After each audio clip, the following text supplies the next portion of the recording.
Hi friends, இப்போ BP ஹவுஸில் வந்து பார்த்தீங்கன்னா விஜேஎஸ் வந்து 4 கண்டஸ்டன்ஸையுமே பார்த்துட்டு எப்படி இருக்கிறீங்க என்னன்னு கேட்டுட்டு அதுக்கப்புறம் அவங்கக்கிட்ட பேச ஆரம்பிக்கிறாங்க.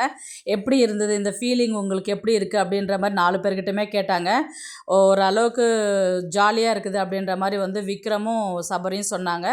திவ்யா என்ன சொன்னாங்கன்னா, ஒரு மாதிரி பண்ணுதுங்க சார் அப்படின்ற மாதிரி வந்து திவ்யா சொன்னதுக்கு, பண்ணணும் அதுதான் அந்த ஃபீலிங்ஸ், ஏன்னா இத்தனை நாள் கஷ்டப்பட்டதுக்கு அந்த மாதிரி நடந்தால் தான் அதுக்கான அர்த்தம் அப்படின்ற மாதிரி வந்து விஜேஎஸ் வந்து சொல்லுவார். அடுத்தது பார்த்தீங்கன்னா ஆடியன்ஸ் சைடில் வந்து யாராவது வந்து அந்த 4 ஃபைனலிஸ்ட் கிட்ட வந்து ஏதாவது கொஷின் கேட்கணுமான்னு சொல்லிட்டு கேட்டாங்க. ஒருத்தர் எழுந்தார். அவர் வந்து பார்த்தீங்கன்னா ஒரு கொஷின் கேட்டார்.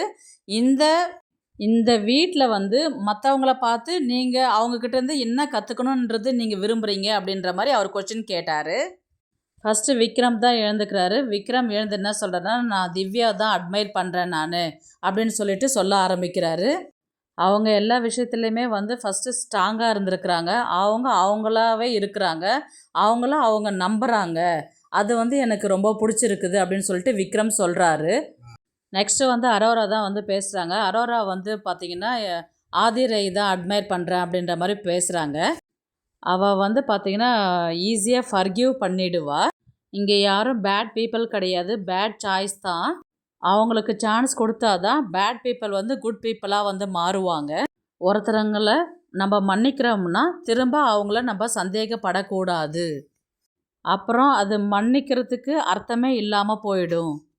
அதுக்கு எக்ஸாம்பிளாக வந்து பார்த்திங்கன்னா ஒரு டாஸ்கில் வந்து விக்ரம மன்னிச்சதாக இருக்கட்டும், அவள் நினச்சிருந்தா அவள் என்ன வேணால் பண்ணியிருந்துருக்கலாம்.